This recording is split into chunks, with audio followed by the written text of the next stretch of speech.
Hoje eu vou falar com 3 poetas, 3 pessoas maravilhosas, mas eu vou falar hoje com essas pessoas não como poetas.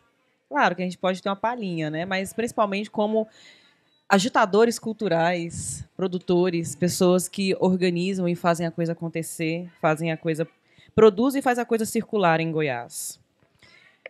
Thaís Monteiro, vou começar apresentando os currículos. Thaís Monteiro é atriz, professora, poeta, editora e produtora. Em 2006, fundou a Companhia de Arte Poesia que Gira, na qual desenvolve projetos como a Bibliofuscoteca, trabalha como vocalizadora de poemas e atriz em espetáculos teatrais e poesia encenada, atuando também em outros grupos artísticos da capital goiana. Em 2015, recebeu a menção honrosa pelo seu primeiro livro, Modus Operandi, no Prêmio Bolsa de Publicações Hugo de Carvalho Ramos, oferecido pela UB, e venceu com o livro Equinócio, publicado em 2022. É uma das vencedoras do Prêmio de Incentivo à Publicação Literária 100 anos da Semana de Arte Moderna de 22, oferecida em 2018 pelo Ministério da Cultura, com a obra A Moda de 22, escrita em parceria com o poeta Jamerson Buarque, que daqui a pouco estará aqui conosco. Autopublicou em 2020 o livro objeto A Casa da Rua 1013 pela CIA de Arte e Poesia que Gira, dando início a um trabalho como editora. Daqui a pouco eu farei perguntinhas para você, Thaís, porque agora eu vou apresentar Larissa. Larissa Mundim, desculpa, né? Thaís, obrigada pela sua presença, seja bem-vinda. Tá? Obrigada pela sua presença e disposição. Muito obrigada pela apresentação, Elise. Larissa Mundim, escritora, editora, livreira e jornalista, idealizadora da Excêntrica.org, projeto de apoio à inovação no mercado editorial. Curadora da Feira Excêntrica de Publicações Independentes, realizada em Goiânia, Pirinópolis e na cidade de Goiás. Diretora e coordenadora editorial da Nega Lilu Editora, autora de livros de romances literários de ficção como Agora Eu Te Amo e Sem Palavras. Larissa, seja bem-vinda. Obrigada pela sua presença e pela sua disposição de estar aqui neste querido calor. Também agradeço. E a terceira pessoa, não menos importante, Mazinho Souza. Mazinho, poeta, editor, arte educador, agitador cultural, fazendo um levantamento das suas informações. Achei esse termo e amei. Membro fundador do selo editorial, selo literário Goiânia Clandestina, promove pesquisas, publicações, eventos e festivais relacionados à poesia e à formação de escrita no estado de Goiás. Autor dos livros Cobra Criada, Serviço de Preto, curador de antologias como Antologia Clandestina 1 e 2. Mazinho, seja bem-vindo, obrigada pela presença e disposição. Muito obrigado. Gente, eu vou fazer o seguinte, eu vou fazer como a dinâmica das outras mesas. Eu vou perguntando para um, aí depois pergunto para outro, e aí a ordem que eu vou fazer vai ser Thaís primeiro, Larissa e depois Mazinho. Pode ser assim? Tudo bem? Gente, eu estou emocionada, tá? Esses aqui são os meus mais queridos. Vou começar com você, Thaís, minha querida, te perguntando uma coisa. Eu vou direto ao ponto, tá? Sem preâmbulos mais. Nós estamos aqui desde sexta-feira desfrutando de um evento maravilhoso. E não pode ser, a gente não pode deixar de reconhecer que esse evento tem uma ligação muito íntima com a sua pessoa. Você é idealizadora, não só do FLIB, mas do que motiva o FLIB, que é a Bibliofuscoteca. Obrigada por isso. Tá? Antes de mais nada, muito obrigada por essa oportunidade de a gente trabalhar juntos aqui, se reunir juntos neste evento. A minha pergunta é, eu acho que muita gente que também quer saber, como foi trabalhar nesse evento? Fale um pouco para a gente sobre os corres, os perrengues, os bastidores, as parcerias, o incentivo, o que deu certo, o que vai ficar para a próxima, como é que estão os planos, o andamento. Nesse encerramento, acho que nada mais justo do que de você, espontaneamente, né, perguntado, falar um pouco deste evento maravilhoso. Bom, o evento parte da Bibliofuscoteca, que é um projeto que tem início em 2019. Esse Fusquinha, ele foi comprado pelo meu pai, era do meu pai, e a gente teve a ideia de... Ele queria vender o Fusca, e a gente teve a ideia de comprar para fazer atividade cultural Em princípio, a ideia era fazer teatro no Fusquinha, né, fazer alguma adaptação para poder fazer teatro. Mas logo veio a ideia de fazer algo relacionado à literatura. O trabalho que a gente faz na CIA de Arte, Poesia que Gira é todo relacionado com a literatura, com a poesia. Então, iniciamos o projeto em 2019 sem nenhum recurso. Mesmo o recurso foram os amigos e pessoas que se interessaram em contribuir com o projeto. Então, fizemos a adaptação. A primeira adaptação foi com madeira que tinha em casa, o Lino, que faz parte do projeto, e o Ivan, que são também produtores do projeto, ajudaram a fazer essa adaptação para colocar os livros. Dentro também fizemos uma prateleira para colocar livros dentro. Colocamos um engate no Fusca, e é um Fusca, esse 1970, ele não tinha preparo para receber o engate. E a gente deu um jeito para poder colocar o engate e puxar a carreta com a mesa. Né? Porque em eventos abertos, lugares maiores, em que a gente vai fazer doação, né, para as pessoas não ficarem muito aglomeradas aqui na parte dianteira e nem lá dentro, a gente puxa a carreta, que vira uma grande mesa, né, para as pessoas ficarem ao redor. Então, assim, a gente começou. Logo veio a pandemia. A gente conseguiu ir em algumas cidades, inclusive participando das feiras excêntricas organizadas pela Larissa Mundim, conseguimos ir. Mas aí logo veio a pandemia e nós conseguimos, apesar, né, da impossibilidade de aglomerar pessoas, a gente conseguiu fazer algumas atividades itinerantes, indo o que a gente chamou de lançamento itinerante, porque não tinha como lançar livro, né, fazer eventos, reunir pessoas, então a gente começou a ir na porta da casa das pessoas ali, com álcool gel na mão, todo mundo de máscara, só para entregar o livro e fazer uma foto, e virou um evento, assim, as pessoas queriam, como é que faz para receber esse livro, e se arrumavam, botavam roupa para poder tirar foto com a Bibliofuscoteca. Foi algo bem legal.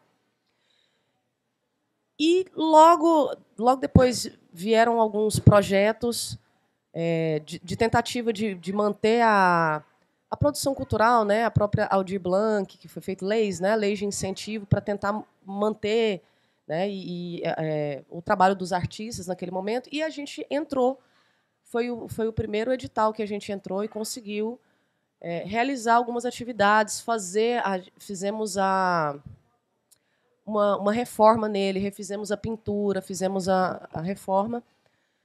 Fizemos também um fundo como espaço cultural, porque ele entra como espaço cultural, é um espaço cultural itinerante. Fizemos show musical, fizemos teatro. E estou contando tudo isso para dizer que esse ano veio a ideia de a gente sempre querendo ir às feiras literárias, esperando ser chamados para as feiras literárias. Falei assim, por que não fazermos uma feira, um festival, uma festa literária na Bibliofuscoteca? Né? Então tive essa ideia e logo abriu o Fundo de Arte e Cultura do Estado de Goiás.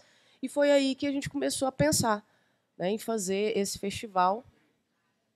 O projeto foi aprovado, em parceria, aprovado pelo Fundo de Arte e Cultura do Estado de Goiás. Temos como parceiros, né, na produção a Livraria Leodegária, que foi assim, uma mão na roda.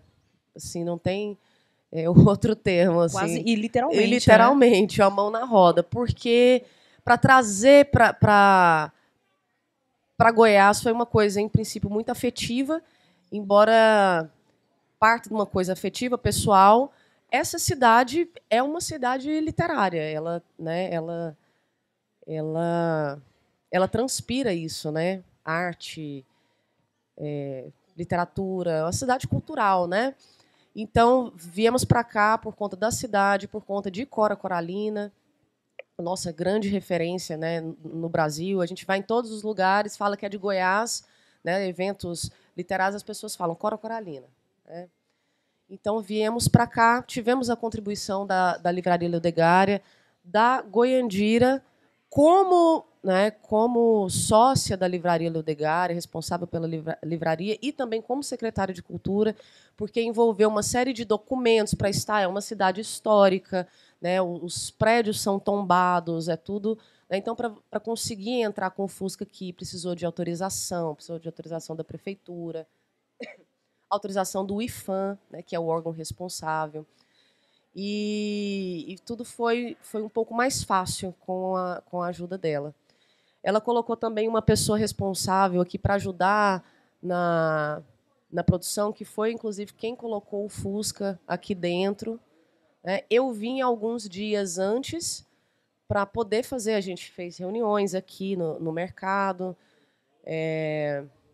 Estive em alguns lugares fazendo divulgação, aí carro de som, essas coisas que envolvem, né, a alimentação dos artistas que vieram para se apresentar, então fechar um lugar que ficasse responsável por isso, onde ia ser o sarau, tudo ia ser posicionado, né? Então, estive aqui alguns dias antes, passei nas universidades, passando de sala em sala, com os alunos, infelizmente, com muita tristeza, vi as licenciaturas muito esvaziadas, assim, turmas com 2, 3 alunos. Então, muito triste mesmo, especialmente o curso de letras, que foi o curso que eu, né, embora tenha passado em outros cursos, vi o curso muito esvaziado. Então, e disso a gente vai tirando, né? E você vê que então que o evento começa antes. O evento começa antes. Então, para a gente já ir pensando essas coisas, já que a gente vai falar de circulação, né, de produção. Então, tudo isso faz parte desse processo. E tem sido muito gostoso. Desde o primeiro dia, com a abertura, com a Micheline Verunski, que veio e saiu daqui, né, falando muito bem de tudo, da cidade, como tem que ter uma festa, um festival literário nacional nesta cidade, falando do evento também, das pessoas que ela encontrou. Porque é isso, né? Não tem o público, tem o encontro, né? Com o público, tem o encontro dos artistas, né? Dos escritores. Então, os encontros têm sido muito especiais. Ontem, a fala sobre sobre a Cora Coralina, sobre a cidade, foi incrível, com a Goiandira, com a Hebe, né? Pessoas mesmo que são engajadas e especialistas na coisa. À tarde, um encontro muito especial, né? Com a Divina Paiva, a Tarsila e o Divino Damasceno. À noite, o sarau foi muito especial, porque foi aberto e foi chegando gente, pessoas ali desconfiadas do que é aquilo, o que aquele povo está falando ali, e foram se aproximando e querendo participar, e participaram. Crianças, teve música, teve de tudo um pouco. Foi muito especial. E agora estamos aqui, né, podendo fazer essa retrospectiva do que foi, do que está sendo o evento. Obrigada, Thaís. Acho que isso diz muito, né, de quem está na linha de frente, né? Vocês estão na vanguarda, estão na linha de frente de fazer realmente, porque não basta só escrever um livro de poemas e publicá-lo, né, e esperar que ele chegue às pessoas, mas fazê-lo chegar às pessoas, né? E acho que todos vocês aqui são muito engajados em fazer isso.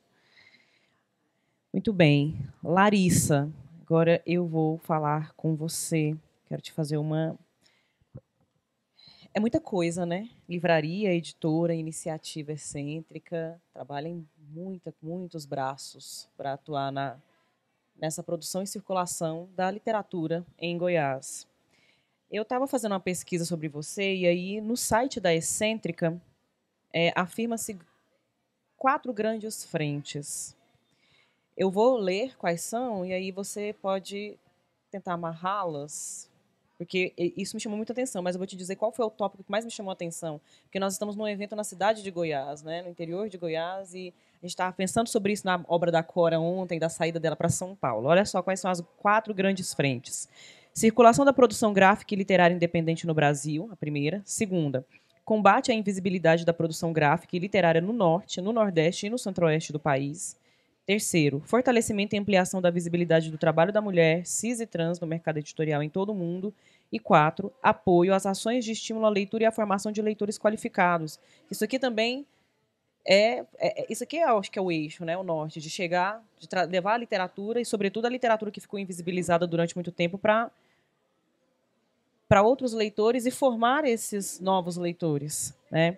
Eu gostaria que você falasse um pouco para a gente sobre essas 4 frentes, mas principalmente sobre essa número 2, que é algo que me chama bastante atenção, e a gente conversou muito nesse final de semana sobre isso, né? Sobre essa ideia, essa construção que durante muito tempo a gente tem da literatura brasileira, e está em um paralelo com uma literatura regional, e é preciso desconstruir, quebrar isso, e você atua também nessa frente. Sim. A Elissa acessou esses 4 eixos, né, de batalha, que eu chamo de visão excêntrica, e esses 4 caminhos, essas 4 trilhas, elas são as mais brutas. Depois, com a caminhada do projeto, né, ao longo de 10 anos da Nega Lilu Editora e da minha atuação no campo literário, porque originalmente eu venho da comunicação, né, sou formada em jornalismo, pós-graduada em arte contemporânea. No começo eu queria fazer letras, não foi possível, e hoje eu avalio que eu demorei um pouco para ser feliz, sabe? Eu passei pela comunicação antes, mas se não tivesse passado por lá também não teria me tornado uma editora. E aí, com essa caminhada de 10 anos, a gente acabou detalhando um pouco mais esses 4 eixos. Então, por isso que eu falo, esse é o caminho mais bruto. Na compreensão do que precisava ser feito e ainda precisa ser feito, eu fui entendendo, então, subtópicos para esses, né?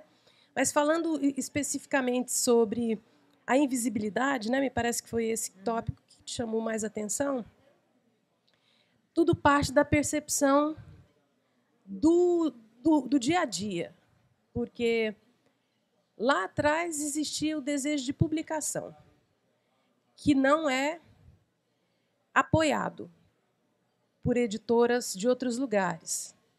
Então, existe a afirmação do espírito punk, que é o faça você mesmo.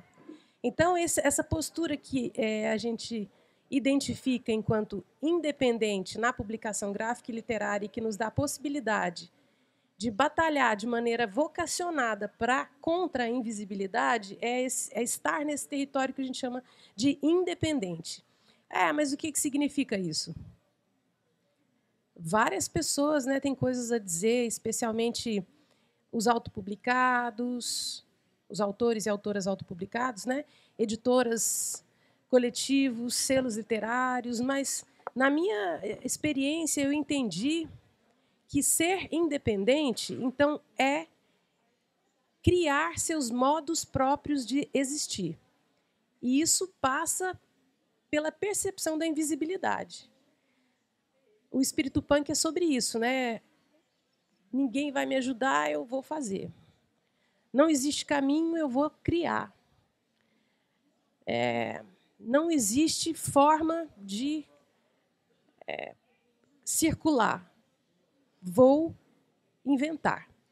O próprio festival, o FLIB, né, um gesto independente de circulação.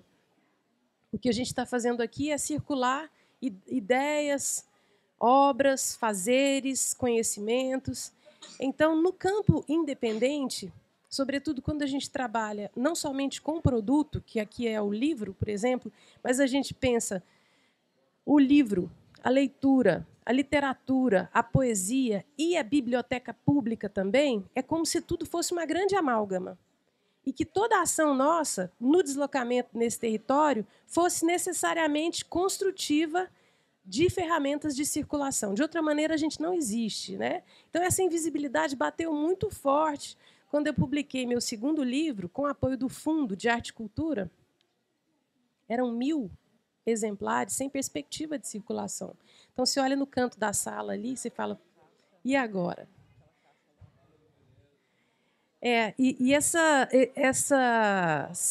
Essas linhas de trabalho que a Elissa leu para a gente, elas foram inspiradas numa matéria que saiu na Folha de São Paulo em dezembro de 2014, quando eu comecei a sentir essa angústia do livro empilhado na sala de casa. Era uma matéria assim, pessoal. O título era Como o escritor brasileiro paga suas contas. E eu acho que o jornal fez até um bom trabalho assim, buscando fontes. Eles entrevistaram quase 20 pessoas. Nenhuma de Goiás. Estávamos no Centro-Oeste representados por 2 autores do Distrito Federal, que, na verdade, não nos representa, não representa o Mato Grosso, não representa o Mato Grosso do Sul, efetivamente, porque o DF é particular. Tinha, acho que, 2 representantes do Nordeste, sendo um da Bahia, Pernambuco. O Norte não estava representado.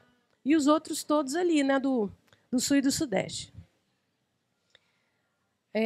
Aí a invisibilidade ficou para mim muito mais clara, não só nessa linguagem, né? Assim, no audiovisual, nas artes visuais, a gente sabe que existe às vezes essa falta de representatividade.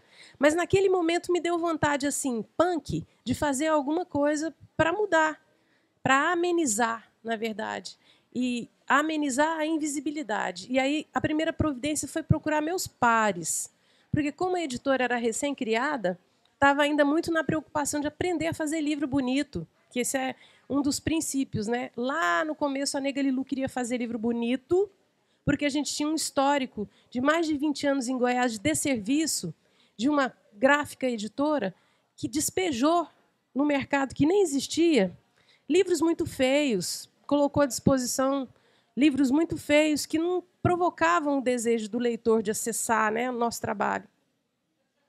Então, a editora queria fazer só livro bonito, inocentemente. Depois a gente viu que era insuficiente demais. Então, naquela preocupação ainda de aprender a fazer livro, formar a equipe, entender que lugar era esse meu, a busca pelos meus pares foi fundamental assim, para fortalecer essa ideia. Aí fui encontrar outras editoras independentes no Brasil que também faziam trabalhos de alta qualidade criativa. Logo, em Goiás, isso foi se fortalecendo mais também. E aí ações como os eventos incansáveis, lançamentos, bate-papos, atividades formativas, feiras, festivais, ficaram para mim muito evidentes assim, enquanto ações necessárias para amenizar essa invisibilidade. Hoje, depois de 10 anos, né, de caminhada como editora independente, eu não tenho dúvida de que a gente já reconheceu, entendeu esse mistério. Não há outro caminho no momento, né, que não a gente trilhar esse esforço permanente de circular de maneira alternativa, porque o livro não se vende, né? O livro não adianta a gente ter uma vitrine eletrônica, a gente colocar o livro nas livrarias que a gente acha que compreendem nosso trabalho. Se a gente não tem o diálogo com o leitor e com a leitora para que ele possa fazer uma busca ativa desse livro também, não se vende. Então, como é que a gente estimula? Como é que a gente difunde o nosso trabalho? Como a gente está fazendo aqui agora. Acho que fico por aqui, né, Elissa? A gente vai desenvolvendo mais, Sim, né? E a gente acho até que vocês podem fazer o seguinte, tá? À medida que eu for fazendo as próximas perguntas, acho que a segunda rodada de perguntas vai favorecer isso um pouco mais, de vocês até dialogarem entre vocês, né? Porque eu acho que vocês ocupam lugares muito semelhantes na coisa da difusão, de quebrar essas invisibilidades de certos estereótipos estabelecidos por uma visão mais centralizadora, tá? Vamos para o Mazinho agora. Mazinho, a editora Goiânia Clandestina, a Casa Clandestina, uma construção voltada para a resistência, para a produção, circulação de poesia negra, né? Não só edição e publicação de livros, mas também formação de escritores, oficinas para escrita poética. Então, pensar esse espaço, eu estou pensando esse espaço aqui não só de produção e circulação, mas também de resistência, de grupos minoritários. Eu li algumas matérias, algumas reportagens sobre o seu trabalho, de contemplar essas vozes que ficaram marginalizadas, periféricas, e eu queria que você falasse um pouco dessa experiência para a gente, tanto da editora quanto da Casa Clandestina. Perfeito, Alice. Obrigado, né, pela pergunta, pela oportunidade também de fazer parte desse festival tão bonito, né? E, bom, quanto à editora, minha fala vai ser praticamente repetir o que a Larissa trouxe, né? Porque veio desse lugar, né, desse desejo, desse anseio de ser publicado primeiramente, né? Só que a gente era um grupo, né, em diálogo assim na época, muitos jovens, né? Isso foi em 2016, 2015, 2016. Então eu tinha 20 e poucos anos e tinha gente assim com 16 anos, 15 anos, né, que a gente dialogava ali, que escrevia muito bem assim para a idade, para a experiência, né, de vida da pessoa. E a gente estava muito estimulado assim, trocar literatura, trocar os escritos, né? Então a gente produzia muito fanzine nessa época de 2016 para 2020, assim. Eu acho que foi uma grande produção de fanzine dentro principalmente em Goiânia, como meio de circular mesmo nossos escritos entre a gente, assim, e virou uma febre, assim, porque toda semana a gente queria escrever uns poemas novos para trocar uns fanzine entre a gente, sabe? Então gerou um movimento bem bacana, assim, muito massa, né? Muito inocente, assim, essa vontade de viver, essa vontade de escrever, de ser lido, de ler o amigo, de trocar ideia, trocar experiência, livros. Então foi um momento muito massa e a partir disso surge a ideia da editora, né? Porque a gente também via esse lugar limitante da troca só entre a gente, ficava fechado ali entre a gente, né? Essas ideias, esses escritos. Então a Goiânia Clandestina veio com essa proposta de autopublicação em sentido coletivo, né? Então a gente fez em 2017 a produção da antologia clandestina e eu experiência zero assim de editoração, de como que fazia para ter o processo da escrita chegar no final de um livro, né? Então foi algo muito louco assim, né, na época. Foi uma vontade mesmo assim que ela superou qualquer ignorância, né, qualquer falta de conhecimento, porque estimulou a gente ir atrás, e por eu estar dentro da universidade e a Segraf na época ela tinha uma abertura muito grande para publicar coisas externas ao UFG, né? Então a gente conseguiu através trocando ideia com o Jamerson, com o pessoal da UFG, essa possibilidade da Segraf fazer um livro para a gente. Então, o que eu fiz na época foi juntar esse material que a gente já havia trocado anteriormente, já tinha uma rede ali, certa maneira de pesquisa mesmo, da poesia atual, de quem está escrevendo, né, de que está escrevendo, e a gente fez a antologia clandestina, que foi 2017, Poesia Marginal Goiana, e eu sempre nesse lugar também de como fazer essa poesia chegar às pessoas, né, após essa produção do livro. Então a gente fez um evento muito massa, só que eu também estava meio com preguiça desses eventos literários, assim, muito, digamos, ocidentalizado mesmo, né, aquela coisa, aqueles protocolos, né. Eu queria fazer uma festa, eu queria dançar, beber, curtir, né? Então a gente fez um lançamento de maneira coletiva, que a gente estudava as poesias que estavam presentes no livro e fazia uma espécie de performance poética, né? Foi algo bem inovador, bem interessante na época e foi lindo, assim, foi algo maravilhoso, que eu acho que a gente fez 100 livros na época e só no lançamento vendeu 80.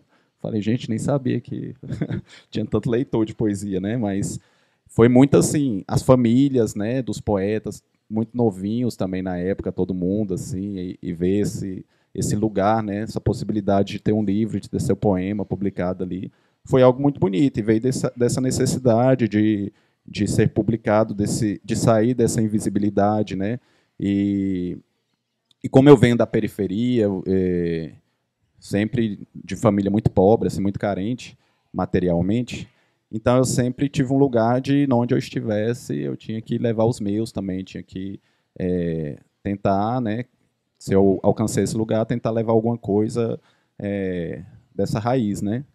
Então sempre também buscava dar visibilidade, né, para as pessoas também que estavam ali escrevendo, que às vezes até não tinham uma qualidade literária assim que se julga na academia ou nacionalmente pelos críticos como boa, mas tinha uma potência muito grande ali, né, uma potência de se expressar, de poder se comunicar, né, a partir de um pensamento próprio. Então, para mim isso já era muito grande assim. Então a editora veio com isso. Aí depois foram surgindo demandas, né? Que aí vem esse lugar da difusão, da literatura. Aí a gente já tinha nosso poema publicado ali na antologia, já vem aquela vontade de ter seus livros individuais. Então, uma coisa foi estimulando a outra. Aí a Goiânia Clandestina sempre vem nesse lugar de difundir a poesia e ser editora foi uma consequência, assim, porque não era o propósito assim de ser uma editora, mas de ter nossos poemas publicados, né? Então a forma que a gente encontrou de difundir isso foi a partir do processo editorial. Eu ainda sei pouco, assim, eu acho que pela fala da Larissa, assim, eu vou aprendendo sempre bastante, assim, essa parte editorial eu vou assim, prefiro fazer feio do que não fazer nada, sabe? Então às vezes eu faço uns livros esquisitos e tal, uns uns trem desalinhados, assim, mas eu prefiro ter a coisa feita ali. Eu sou perfeccionista, mas entre não fazer e fazer alguma coisa, eu prefiro fazer. E aí passando, né, dessa parte editorial para a clandestina, essa casa cultural vem também desse lugar de outras expressões culturais que não só a literatura, né? Que aí entra batalha de rima, entre esses lugares das danças, né, urbanas, das danças queen e inúmeras outras expressões culturais, né, sobretudo de origem negra, de origem afrodescendente, que não encontram lugares, né, de se expressarem, de trocarem entre si experiências, né. Então a clandestina, Casa Cultural, também vem com esse mesmo propósito, assim, da gente ter um lugar para a gente, né, que vinha muito na minha cabeça que em Goiânia não tinha um lugar para preto ir, né, não tinha onde as pessoas pretas se sintam em casa e consomem da sua própria cultura, né, e tem uma troca entre si que seja honesta ali, que não seja um lugar de mercado, de mercadoria. Então sempre isso ainda é algo que perturba a minha cabeça mesmo, né? Essa falta de lugares para expressões culturais da cultura afro-brasileira, né? Que é uma dificuldade tremenda, assim, as meninas das batalhas de Vogue, né? A grande dificuldade delas é encontrar um espaço para poder dançar, para poder se expressar. E isso também dentro das culturas populares, né? A capoeira, o samba de roda, os próprios terreiros, né? A dificuldade dessas manifestações são espaços que atendam, né? E aceitam essa cultura. Então a clandestina ela veio nesse lugar também e foi muito nessa loucura, igual o Goiânia Clandestina surgiu, assim, a gente veio a demanda, vamos tentar resolver, assim, né? Vamos ver o que a gente consegue e deu certo, né? Eu acredito que foi um trabalho que ele foi bem sucedido, só que impossível, assim, diante da realidade cultural de incentivo, né, do Brasil, a gente manter ainda em Goiânia um espaço cultural mesmo que atenda essas necessidades e consiga suprir, né, as suas demandas ali. Bom, eu acho que é isso, né? Excelente. Eu vou fazer agora uma pergunta, na verdade, meio que duas, para todos vocês, tá? Para as 3 pessoas responderem. Depois eu vou voltar para uma outra rodada em que eu vou fazer uma pergunta específica para cada. Vocês estão num lugar de, às vezes, andar na contramão do que está imposto, né? Eu acho que isso é evidente. Eu queria perguntar 2 coisas para vocês a partir disso, né? Desse lugar de estar no movimento de contramão mesmo, de contracultura.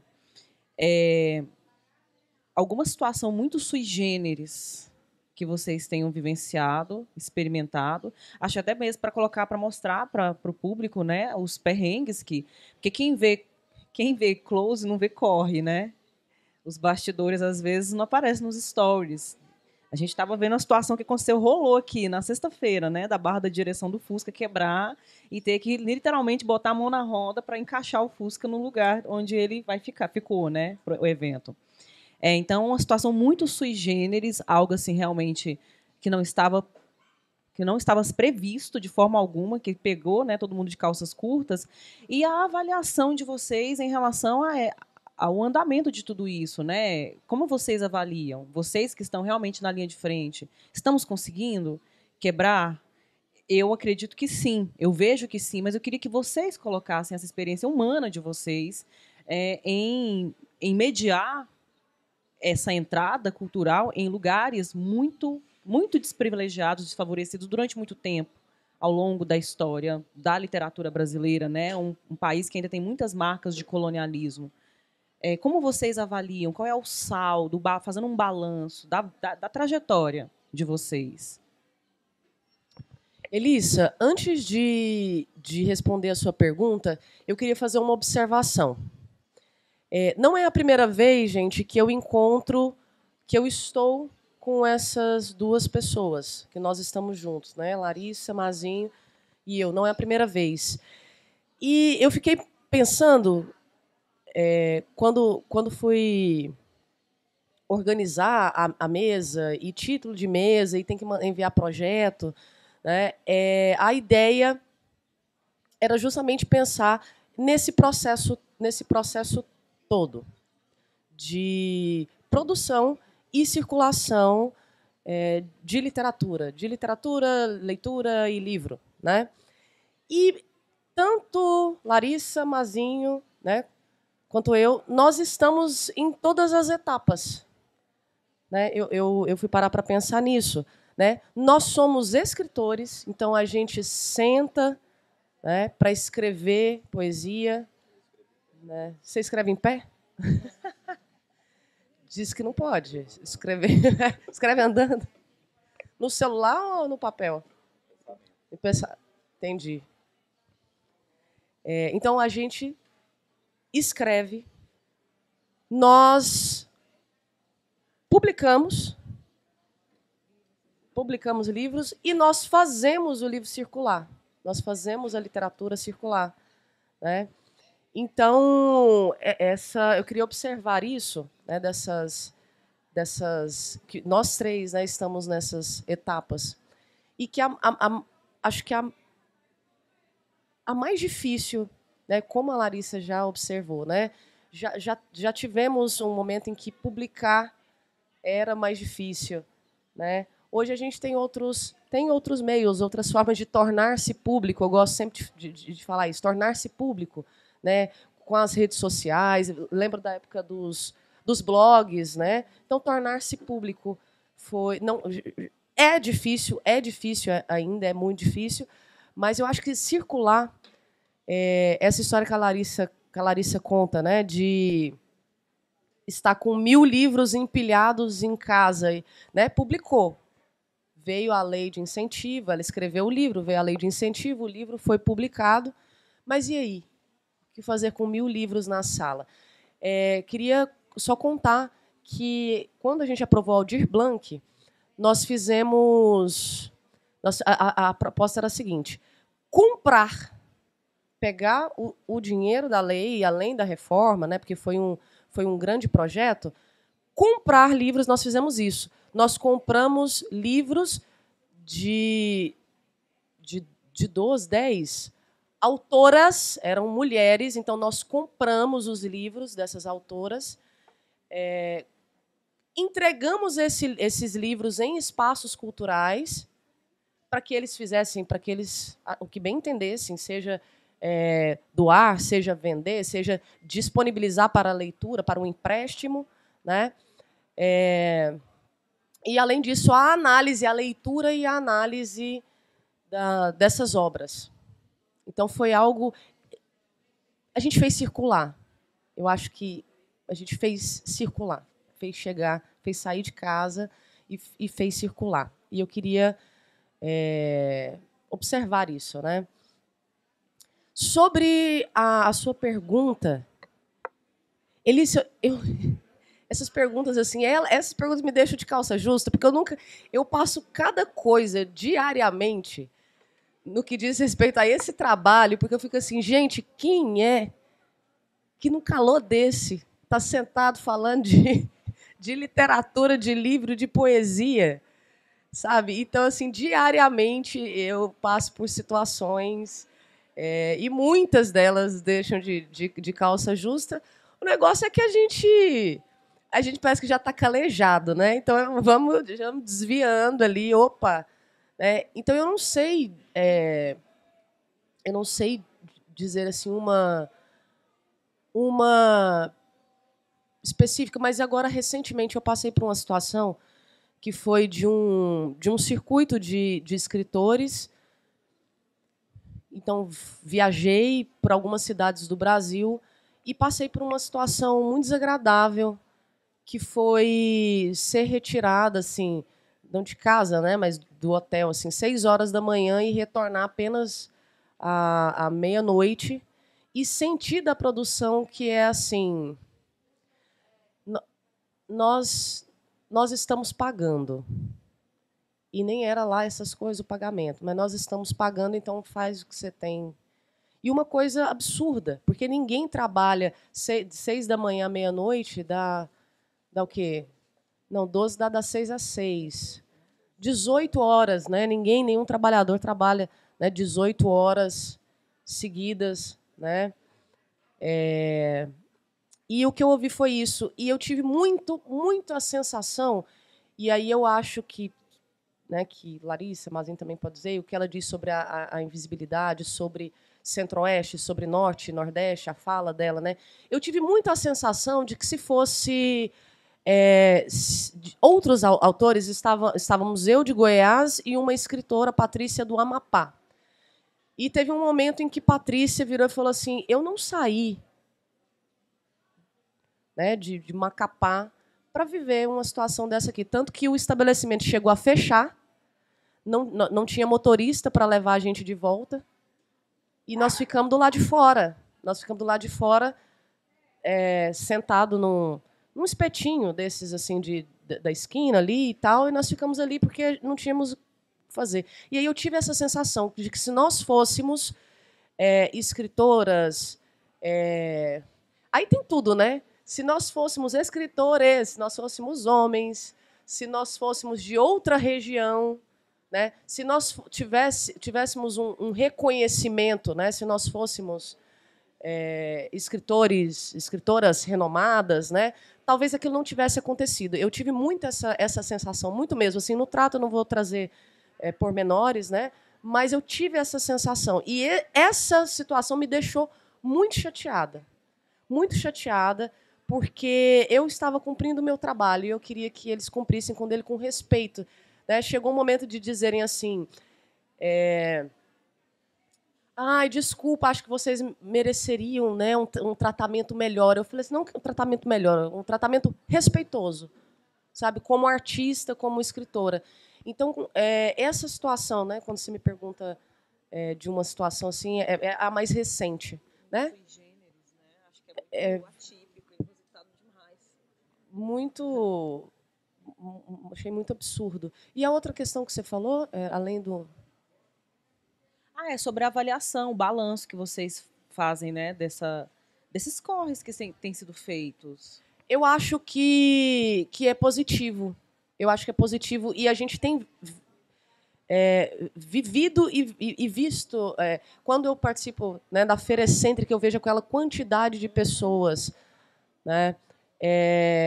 Quando eu vivencio isso que a gente está vivenciando aqui, que a gente viu ontem na mesa da Cora Coralina, uma mulher chegar e falar assim, com licença, eu queria fazer uma pergunta, vocês têm o livro aí para vender? Sabe, aquilo para mim foi maravilhoso. Né? Primeiro porque rompe esses protocolos. Eu acho que, inclusive, gente, a Goiandira sugeriu aqui, né, quando a gente começou, mas em função do registro, né, aí tem a câmera, mas da gente fazer uma roda aqui, sabe, e a gente conversar, né, porque às vezes o protocolo ele afasta as pessoas, né? As pessoas que... Olha, falando, vou te só interromper rapidamente, né? A gente tem uma quebra de protocolo agora, porque o Caramelo quer ficar com a gente. O Endir tá tentando levar ele pra lá, mas ele quer ficar aqui com a gente. E eu adoro tá no teatro e entrar um cachorro, entrar um bêbado, sempre tem, eu acho ótimo. Então, o protocolo, às vezes, ele afasta... será que ele quer água, gente? Será que... Oh, que maravilha! Que maravilha! Então, chega alguém que pergunta se tem um livro aí, e depois, no sarau, a gente vê pessoas que estão distantes, olhando o que é isso, e de repente vai você chegando, e de repente estão dentro. Estão dentro, parte disso que está acontecendo. Né? Então, eu acredito sim. Mas eu acredito que, infelizmente, é lento. Né? É um trabalho de todo dia. É um processo, isso. É custoso. Agora nós estamos aqui porque temos uma lei de incentivo, mas, de repente, ocorre um apagão das leis de incentivo. Né? E aí ocorre situações econômicas, né? Políticas econômicas, como a gente viveu agora recentemente com o último governo, né? Em que já é difícil, para o artista é difícil. Né? Veja, a primeira coisa, estamos em crise. Qual que é a primeira coisa que a gente fecha? Fecha o Ministério da Cultura. Fecha-se a Secretaria de Cultura. Não, essa não é necessária. Vincula a cultura ao turismo, vincula a cultura à educação. Ou quando não pega tudo, né? Cultura, educação e turismo, uma coisa só. Né? Esporte também, turismo, cultura e esporte. Né? Então... tem esses momentos em que fica difícil e a gente precisa do público, precisa do encontro, né? Porque é no encontro, é no diálogo, né? Seja a dança, o teatro, o cinema, né? A literatura, é isso, é um encontro, né? E aí há momentos em que esse encontro não é possível. E aí a gente faz o quê? A gente vive do quê? Esse é o nosso trabalho, né? Esse é o nosso trabalho. E precisa ser entendido isso, que isso é trabalho. Né? Então, é difícil, é um dia depois do outro. E eu não quero realmente essa ideia de que nasceu para isso, faz por amor, faz por amor. A gente faz por amor também. A gente ama também. Né? Mas é o nosso trabalho, ele exige esforço, né? Ele exige uma formação que seja de experiência, de onde venha, né? De experiência de vida, de formação acadêmica, sei lá, mas exige uma formação, né? Porque exige o trabalho estético. Né? Ninguém nasce sabendo fazer. Então, como o Mazinho disse, né? Seja para a gente escrever, seja para a gente... não sabia... como que quase nada de editoração, de tudo. Então, a gente não sei quase nada, mas eu vou procurar aprender para poder fazer. Né? Então, tudo isso é tempo, tudo isso é trabalho. Né? Então, sim, eu nesse balanço acredito que está melhor. Estamos caminhando, mas a passos curtos e lentos na medida, né, que é possível. E vamos fazendo os três, naquela coisa que eu disse que a gente tinha em comum, né? Falta uma coisa. Os três que estão fazendo a partir dessa vontade, dessa necessidade, e não há o caminho, eu faço o caminho. Né? É isso. Excelente. E aí vocês, Larissa, Mazinho? Acrescentar a fala da Thaís? Aqui a gente tem uma representação bem punk na mesa. Né? Quando a Thaís fala que a gente ocupa a cadeia produtiva de ponta a ponta, é, sem dúvida, um sintoma de movimento cultura punk, né, na veia, acontecendo. Concordo muito. Gosto muito de ouvir o Mazinho quando fala sobre uma certa ignorância que faz a gente avançar. Estou com vontade, Mazinho, de me sentir assim agora, sabe? E sair desse lugar assim que está na minha fala, que são os 10 anos de experiência, por exemplo, e que me embaça no momento para descobrir para onde eu estou indo, sabe? Sobre você é muito maravilhosa.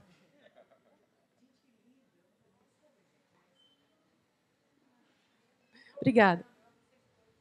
Divina, eles são maravilhosos, não são lindos?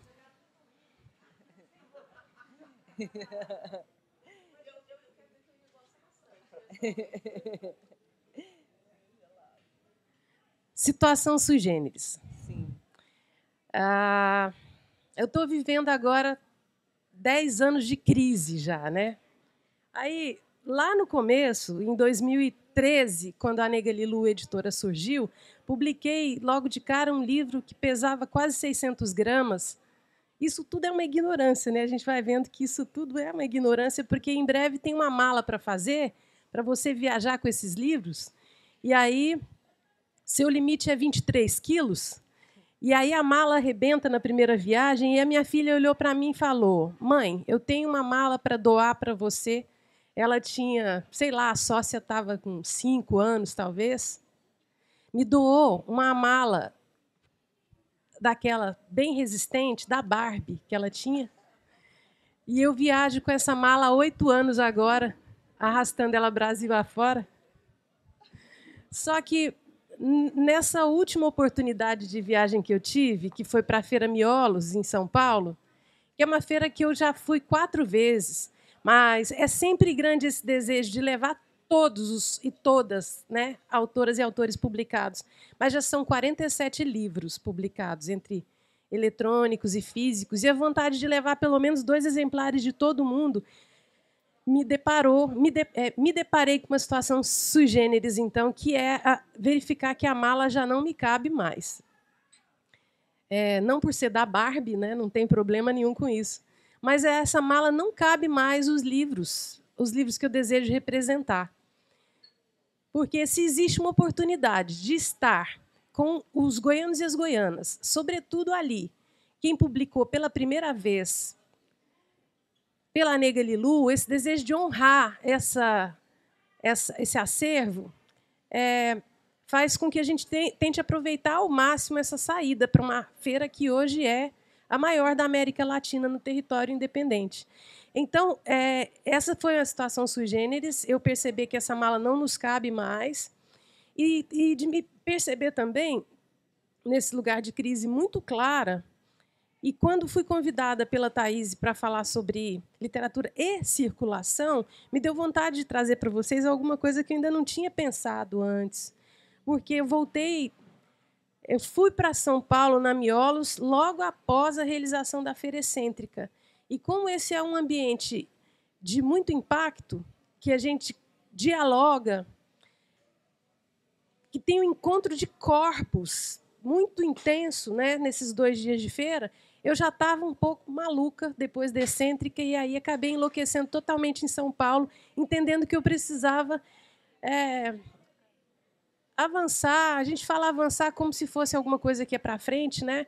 Mas pode ser para os lados, para ampliar, para expandir a compreensão, mas um desejo muito grande de não estar mais no mesmo lugar. Eu tinha feito uma abertura de catálogo como comemoração dos 10 anos da Negalilu, porque considerava, assim, no meu coração mesmo, uma missão cumprida, que era, desde o princípio, publicar autores e autoras de Goiás, apenas. Parece que eu já tenho essa missão cumprida, porque naquela vibe de fazer o livro bonito, como eu falei para vocês no princípio, e perceber em seguida que isso era insuficiente e que a gente precisava cuidar mais dos conteúdos, a editora se viu vocacionada para apoiar ações de formação. Então, é um jeito nosso de fazer. Não sei mais fazer só livro, né? A gente não sabe fazer uma coisa só, mas não é porque é megalomania, é necessidade, né? Então, essas ações de formação, elas foram tomando conta muito da pauta de uma pessoa que é só nos trabalhos e que conta com equipes à medida que os projetos vão surgindo, né? E aí eu fiquei com vontade de trazer para vocês alguma coisa que eu não tivesse pensado ainda, porque eu estou nessa busca, né? Sabe, assim, a sensação de uma cabeça gigante, assim, cheia de coisas, buscando orifícios para escoamento, né? esse lugar, para mim, é um tempo-espaço de escoamento. Estou aqui tentando entender ainda. Mas uma coisa que eu gostaria de trazer para o grupo aqui, enquanto avaliação, né, dos 10 anos, que essa é a questão que a Elissa traz agora, a necessidade do movimento. Isso é muito claro. Esse ano a gente publicou apenas 2 livros, um em fevereiro e um em abril. Nós tínhamos já conseguido, né, assim, publicar 4, 6, às vezes até 8 livros por ano, que eu achava que era uma margem muito bacana, diante da quantidade grande de autores e autoras que almejam ser publicados, né, sobretudo os iniciantes. Quem é que vai publicar um autor iniciante, se não uma editora independente? Senão ele se autopublica. Né? Assim como eu, lá no princípio, nunca tive manifestação de interesse de nenhuma editora que quisesse me publicar. E isso é que provoca meu rompante, né, de me tornar autora-editora. Autora-editora. Então, eu acho que o movimento é fundamental. É claro que a gente precisa também fazer as avaliações. Por exemplo, o Jardim Livraria, ele deixou de existir fisicamente. Eu desejo reabrir esse espaço, porque eu acho que o espaço físico é importante para a livraria. Hoje ele existe virtualmente. A Feira Excêntrica, ainda no campo das avaliações, é, de longe, o projeto mais bem-sucedido que a Nega Lilu alavanca, porque é um projeto coletivo. Não é publicar o livro de uma pessoa, não é batalhar a circulação desse livro com todas as nossas forças. É empreender todas as nossas forças na reunião de um grupo que faz um sentido no conjunto. E que sentido é esse? Aí eu vou voltar naquela visão excêntrica que a Elissa mencionou no começo, e ela leu para a gente os 4 eixos brutos, e aí, na elaboração maior desses eixos, a gente chega no seguinte: revisão de processos produtivos, fortalecimento de agentes subrepresentados, que somos nós, mulheres, comunidade LGBTQIA+, pessoas negras, povos originários, idosos e pessoas com deficiência. Reposicionamento do papel social de cada agente da cadeia produtiva, importantíssimo, de ponta a ponta, para que leitor, editora, vou pular a distribuidora, depois a gente pode até falar sobre isso, porque a gente está falando sobre circulação, pontos de venda, que não são só as livrarias, e na ponta, leitores e leitoras entendendo que a escolha do livro é uma postura política. Então, assim, com o reposicionamento do papel social de cada um desses agentes, a gente também avança. E existem outros aspectos também, como formação de leitores e leitoras, formação de redes produtivas, que compõem essa visão excêntrica hoje. Então, eu acho que uma avaliação que eu posso fazer, já finalizando a fala, nesses 10 anos de trabalho, é a compreensão de que essas frentes de luta existem, elas são nossas, e que a gente trilha de maneira intuitiva. Obrigada, Larissa.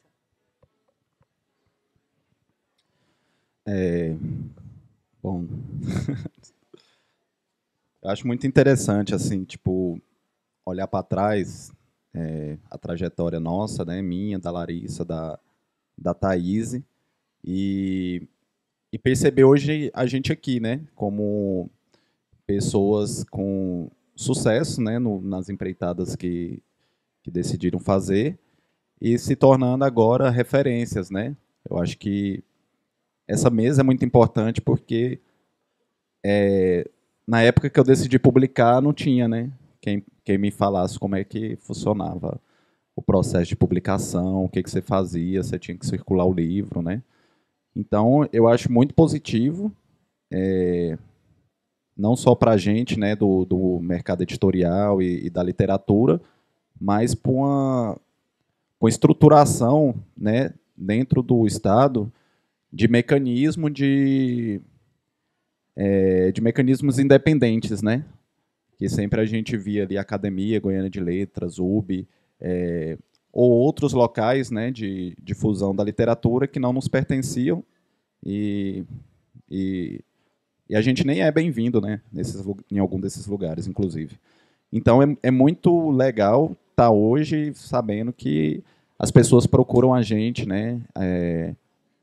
A Feira Excêntrica já é difundida nacionalmente, né? Vem editoras, autores do Brasil inteiro para participar. Então, eu acredito que a gente alcançou, né, nos trabalhos individuais de cada um, mas hoje aqui a gente forma um grande coletivo, porque o propósito é muito parecido, né?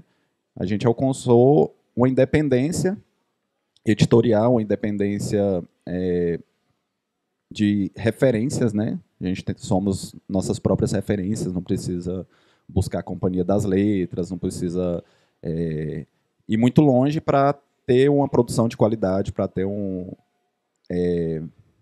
algo muito, digamos assim, contemporâneo, né? Aqui dentro do estado. Então, eu acho que é muito positivo, assim, essa trajetória. Eu não me imaginava quando eu comecei, né? Chegar nesse lugar e perceber que as pessoas me veem como uma referência ali. Eu falei, pô, velho, se existisse Goiânia Clandestina naquela época, né? Para mim ia ser muito massa, ia ser vislumbrante. E tem outros, né? O Zé Ninguém também, com um trabalho muito parecido, assim, nessa proposta coletiva, o Corpo de Voz, né? Então, se a gente busca várias frentes, né, de difundir a literatura, seja por meio da palavra, da imagem, da vocalização, do texto, da produção textual, a gente meio que conseguimos, né, dominar esse mercado. Não no sentido de produto, mas da produção mesmo, de meio que tomar os meios de produção, assim, né, por essa necessidade. Então, eu acho que é isso. Eu acho que é muito positivo, muito bonito, né? Ver pela honestidade também do trabalho de cada um, de cada uma, né? E estava vendo, né, nos editais agora, assim, que eu abriu a Paulo Gustavo, né? E observando as exigências deles, né, de documentação e tal. Aí eu fui abrir meu portfólio para ver o que faltava lá e eu percebi assim uma trajetória muito bonita assim no meu portfólio, que eu tinha que começar a tirar coisas, né, para não ficar tão extenso assim. Então, eu acho que é isso. Eu acho que a gente conseguiu no nosso trabalho ter uma identidade, né? Uma identidade que nos foi negada, né, por inúmeras questões, né, da elite mesmo, da produção literária. Então, a gente conseguiu essa identidade de ser escritor, de ser escritora, poeta, conseguir uma identidade de ser um produtor cultural, uma produtora cultural, e de difundir mesmo o que antes era um incômodo, né? Essa falta, esse lugar que faltava para a gente acessar, esse lugar das feiras literárias para difundir o livro, esses lugares das formações fora da academia, né?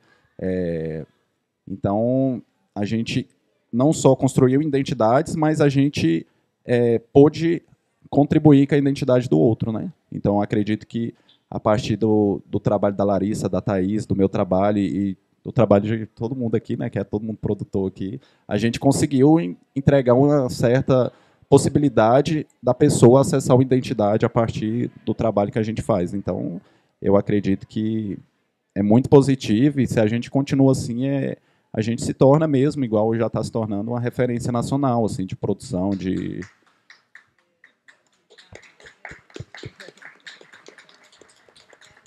Acho que é isso, né? Muito obrigado. Uma plateia maravilhosa dessa. Mas eu tô pensando aqui, você falando quando começou, não tinha quem te orientar e você foi lá e fez igual a frase da Larissa, né? Faça você mesmo. E agora você hoje é essa referência para quem vier como um Mazinho de alguns anos atrás, tem você a quem recorrer, né? É isso aí, Mazinho. Você não foi orientado, você foi orientador. Você é orientador, entendeu? Antes de passar para a plateia, eu acho que eu vou fazer a última.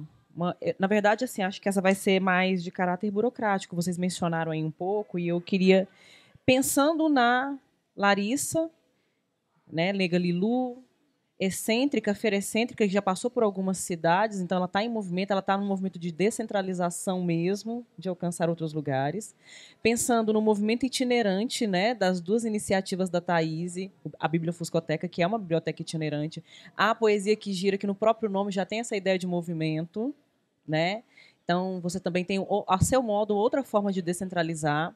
E pensando na Goiânia Clandestina como um espaço de organização e resistência daqueles que seriam dispersados por um discurso hegemônico de destruição, uma vez que ele entende que, quando estamos juntos, somos mais fortes e conseguimos resistir melhor.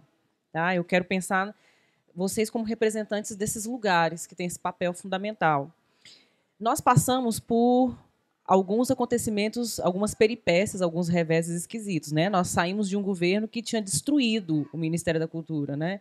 Ele extinguiu, mas não só nessa prática, mas no discurso, diariamente, né? Aquele antagonismo violento contra artistas, não só contra artistas, né? Eu estou na educação, contra a educação também, contra tudo que é humano, né? Tudo que melhoraria a vida das pessoas, o discurso se levantou contra. Para depois a gente entrar num outro governo que implementou a Lei Paulo Gustavo, né? O Marcinho até mencionou, uma lei que está tentando ter um alcance maior, ampliar melhor as suas oportunidades, as suas possibilidades. No que tange, né, em relação às leis de incentivo e fomento à cultura, né, sobretudo no que fala dessas manifestações periféricas, vozes silenciadas de mulheres, vozes silenciadas de regiões que estão apartadas do centro, vozes silenciadas de LGBTQIA+, negros, enfim, né? O que vocês poderiam falar disso, né? Eu acho que, na verdade, como vocês... Eu acho que eu não quero usar o verbo avaliar de novo, mas no lugar onde vocês estão, de onde vocês estão enxergando, porque, às vezes, a gente que não trabalha diretamente com isso, a gente não tem essa percepção tão completa, né? Isso tem favorecido o trabalho de produção e circulação literária em Goiás e, sobretudo, no Brasil, pensando sair depois, né, de quebrar essa ideia de centro? O que ainda falta para alcançarmos um cenário, eu não vou usar a palavra ideal, porque eu quero um cenário real, mas um cenário real, coerente, consistente com a nossa realidade e que atenda às necessidades culturais que estão urgindo no momento. Das leis de incentivo e fomento à cultura. Elissa, Larissa, Mazinho, enquanto a Elissa elaborou perguntas para a gente, mas enquanto eles vão falando, vão surgindo coisas que dá vontade e que fogem um pouco da pergunta que você fez, e que dá vontade de falar e compartilhar com vocês, porque a gente vai lembrando. Então eu vou sair um pouco mais da coisa da conversa, porque eu senti muita vontade de dizer algumas coisas, ouvindo Larissa, ouvindo Mazinho, né? A primeira delas, na sua fala, né, de Poesia que Gira, e eu queria contar para vocês que Poesia que Gira surgiu de um sonho. Eu sonhei que eu teria, que o grupo de teatro, de arte, né, seria Poesia que Gira, porque tem um grupo aqui em Goiás que chama Teatro que Roda. E com essa ideia, né, de circulação e tudo. E aí eu lembro que eu fiz essa fala. Mas se tem o teatro que roda, por que não pode ter a poesia que gira? E que foi no sonho. Então, lembrei disso na sua fala, né, e queria contar. Outra coisa que eu queria falar, né, quando o Mazinho falou do currículo, que foi fazer para se inscrever no edital, na Paulo Gustavo, aconteceu algo semelhante comigo. Acho que Larissa também deve viver isso, quando vai, né, porque o currículo vai ficando grande, vai ficando, né, e precisa subir para a plataforma, e, enfim. Mas eu queria contar para vocês, gente, e eu pensei nisso agora, que essa história, ela começa aqui, a minha história, né, a história da Poesia que Gira começa aqui em Goiás. E acho que tem algumas pessoas aqui que vão se lembrar, Goiandira, Jamerson, né, com um varal que eu era a própria, a Hebe até comentou isso antes, né, o varal era na minha roupa. Então, e de onde veio isso? Eu queria levar... Bom, em primeiro lugar, eu escrevia poemas. Ali, já final da adolescência, que eu entrei no curso de letras aos 17, né? Escrevia poemas. Não havia nenhuma perspectiva de publicação, de chegar até as pessoas. Então, não existia isso. E eu topo com um cara vendendo poesia no ônibus, gente. Imagina. Todo mundo cansado, voltando para o serviço, vendendo poesia no ônibus, vendendo a R$1. Eu falei, eu vou fazer igual. Olha a ideia. Olha aí, de onde veio, de onde eu aprendi. Né? Vou fazer igual. E eu percebi que eu podia ir até as pessoas. Como que eu vou fazer isso? E aí eu tinha uma saia de crochê, que aqui em cima era um crochê mais apertadinho, né, para tampar aqui as coisas que disseram para a gente que tem que ser tampadas. E dali do joelho para baixo era maior o espaço, assim. Então eu prendia com prendedores de roupa e saía por aí com esses poemas, gente. E foi aqui que começou essa história. Eu lembro de vir para o FICA, para o Fogaréu. E em muitas situações, queria compartilhar isso com vocês também, vi sem nenhum dinheiro. Nem o dinheiro de comer. Sabe? Pegava uma carona, arrumava uma carona, pendurava os poemas que eram R$1 e achava, se eu vender 5, eu consigo comer alguma coisa. Né? Então, esse é o início da história. Né? Jamerson, quantas vezes fui atrás, ele sabe, né? Era professor, agora, coordenador e agora diretor da Faculdade de Letras, mas eu atazanava esse povo, saía andando no corredor, ei, você pode me ouvir, eu vou pedir uma coisa? E aí ia nele, você pode ler meu poema? Você pode me ajudar com isso? E aí depois virou, você pode me dar um patrocínio para eu tirar o varal da saia, e tinha um varalzinho que era de metal. Inclusive, já trouxe para cá também esse varal. Goiandira, eu quero contar uma coisa. Eu botei esse varal uma vez no pé do pé de cajá.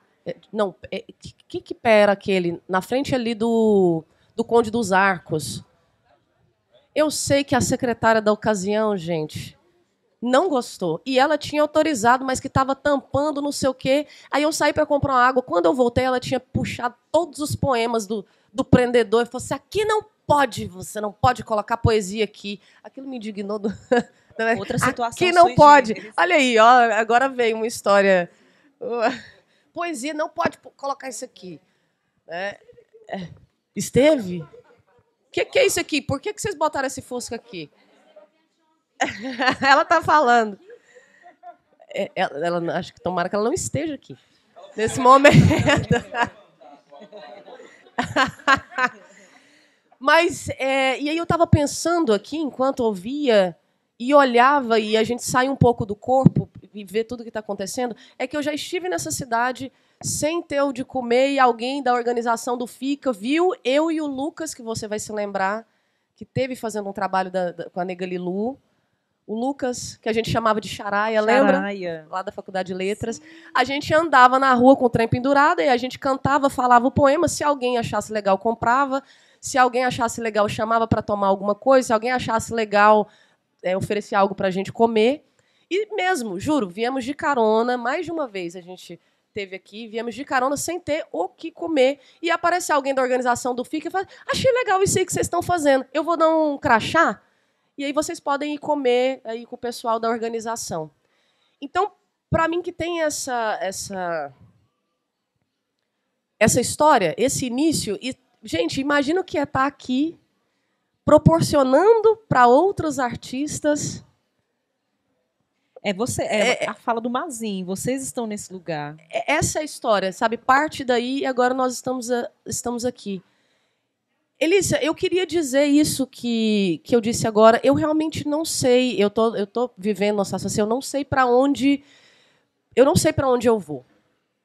Não sei. As leis de incentivo é evidente, né? Eu começo sem nenhuma perspectiva. As instituições né? Esse funcionamento das instituições, a máquina, o Estado, o governo, é evidente, né? Que auxiliam. Eu acho que a gente fazer essa avaliação... Eu quero te abraçar. Divina.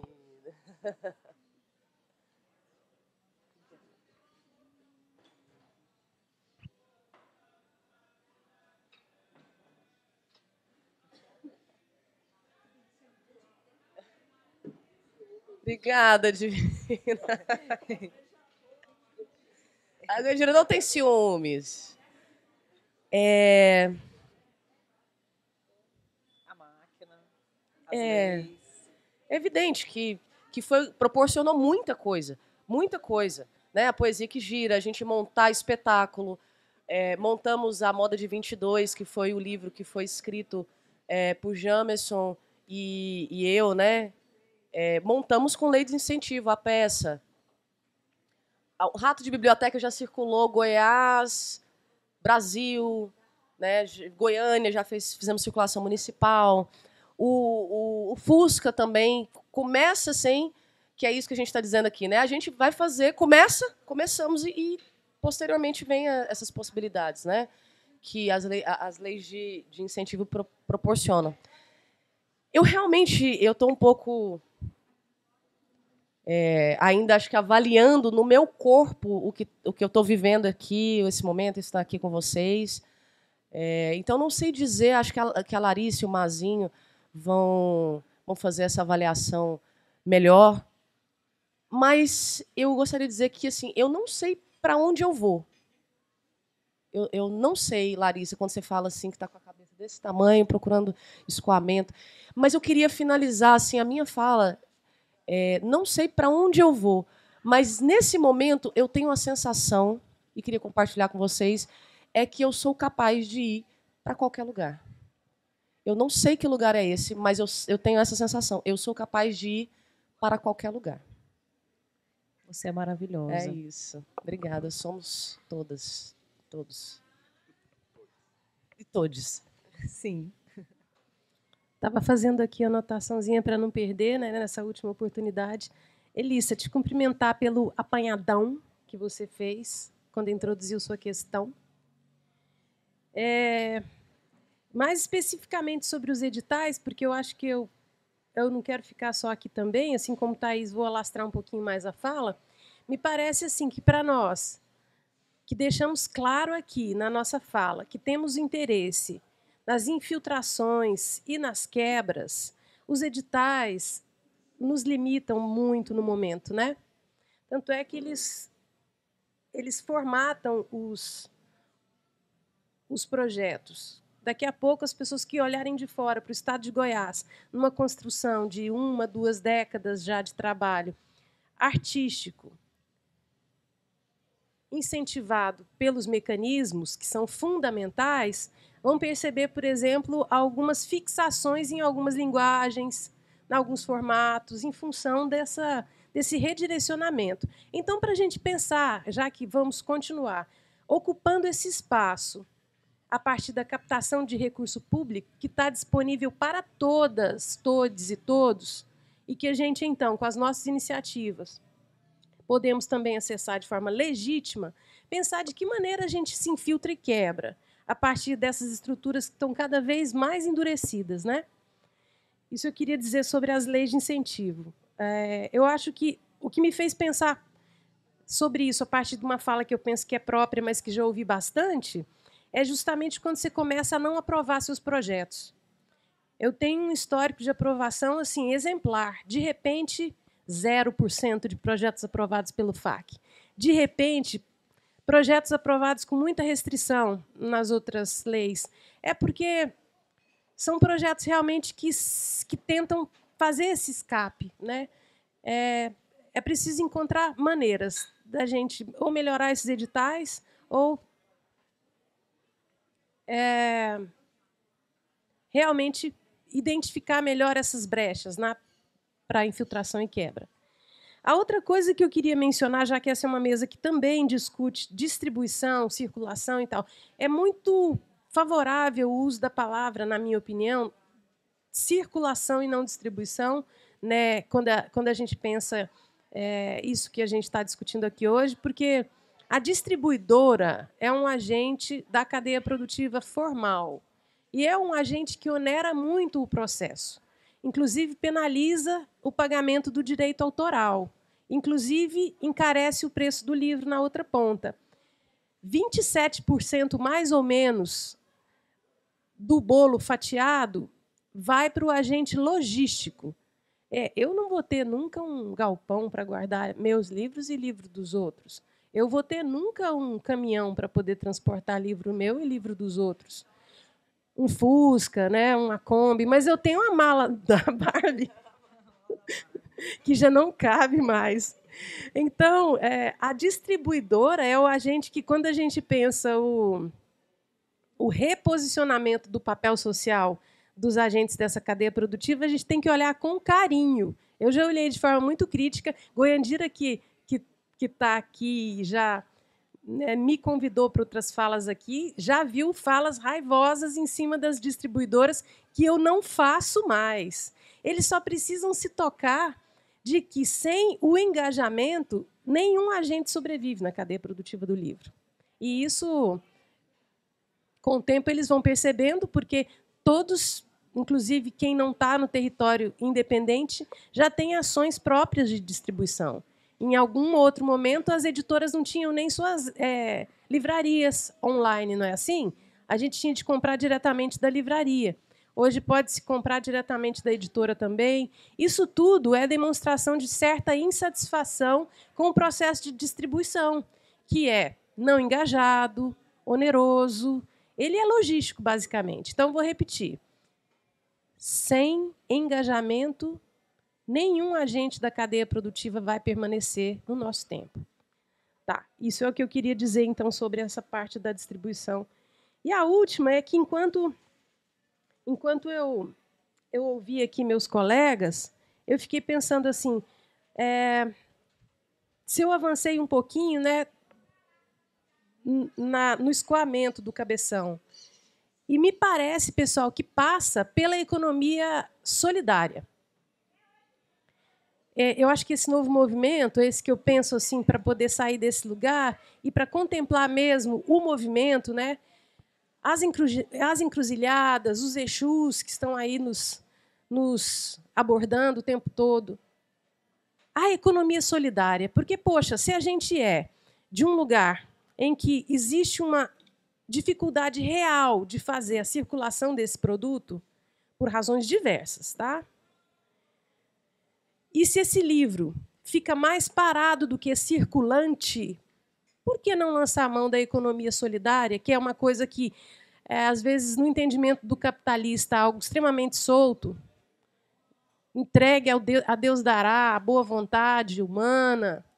Por que não lançar a mão das ferramentas da economia solidária para a gente fazer uma circulação mais ampliada? Especialmente para esse livro chegar onde ele não chega de jeito nenhum, ou chega de maneira muito pontual, que é quando a gente vai nesses espaços que têm menos acesso ao livro.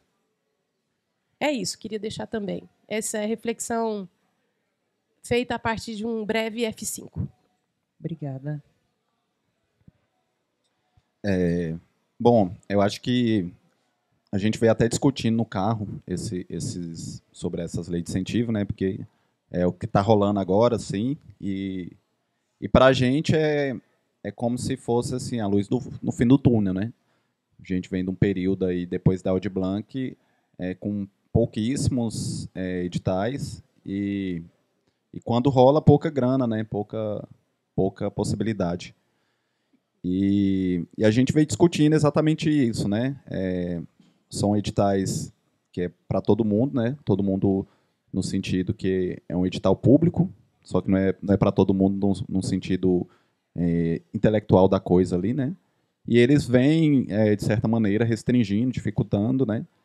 Para que, igual a Larissa falou, para que haja uma fixação de alguns conteúdos, né? Então, nesse agora, sobretudo, eles colocam uma pontuação extra para atividades voltadas para o público infantil, que é positivo, acho que são políticas públicas, né?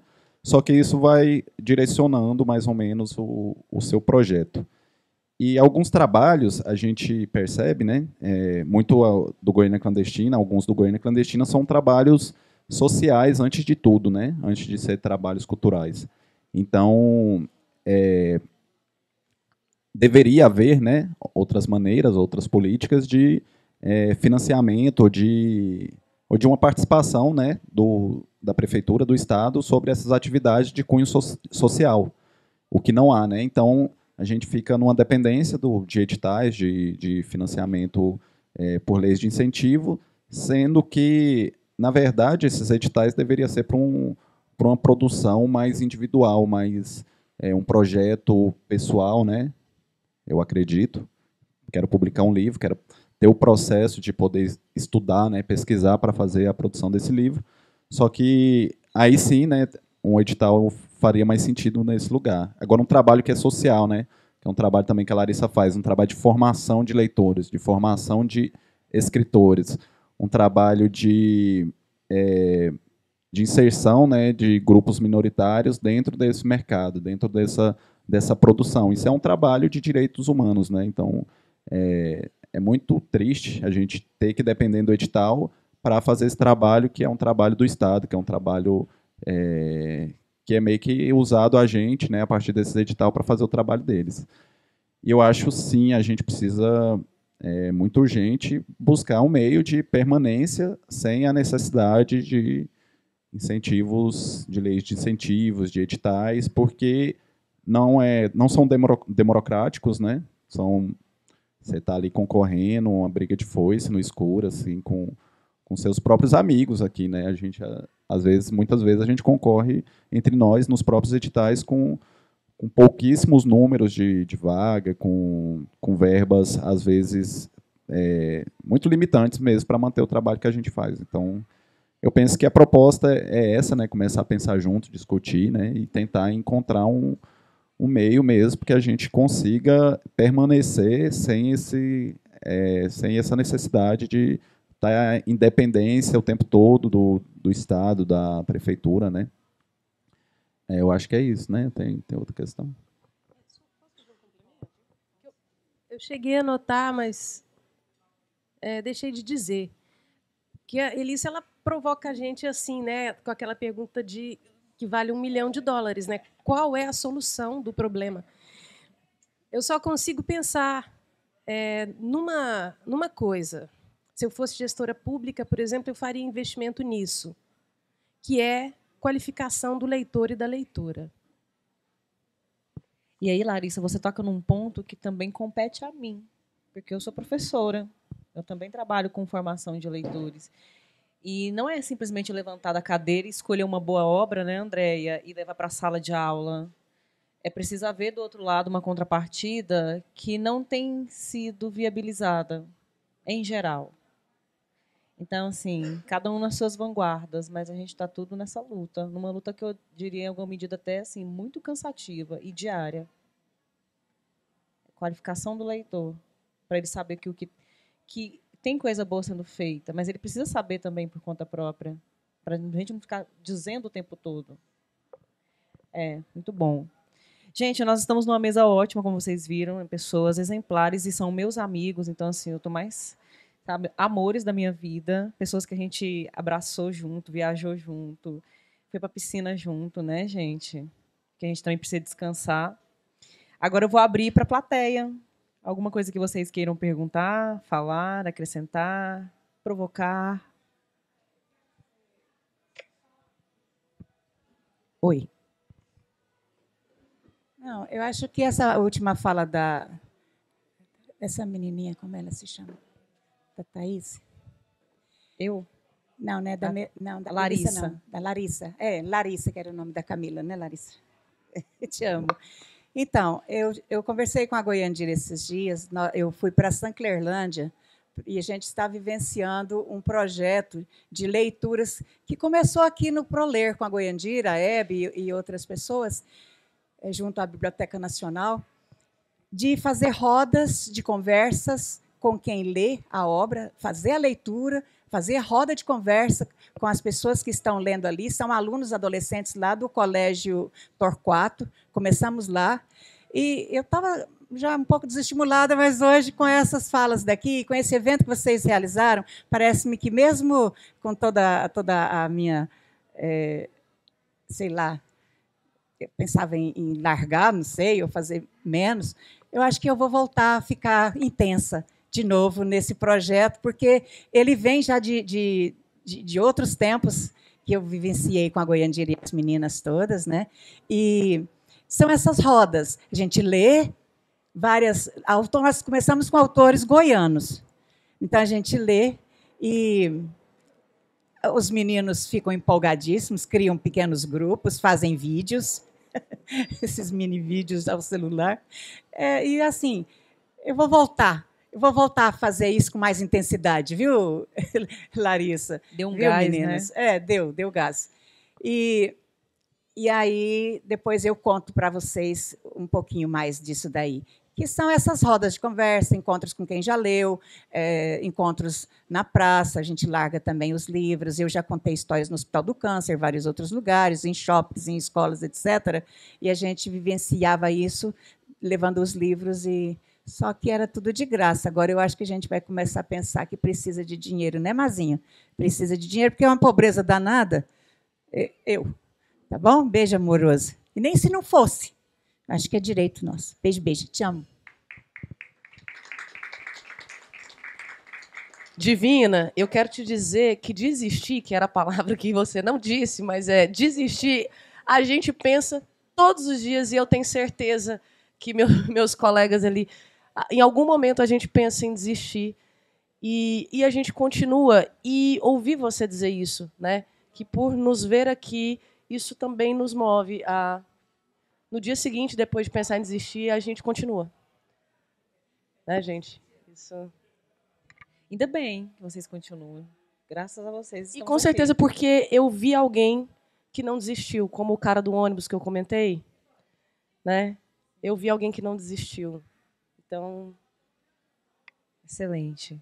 Mais alguém? Gente, é mais uma reflexão do que uma pergunta, né? Mas, assim, motivada pela colocação da Elissa, por uma coisa que a Larissa falou, que ela falou, 0 aprovação em projetos. A gente fica procurando infiltrações e quebras.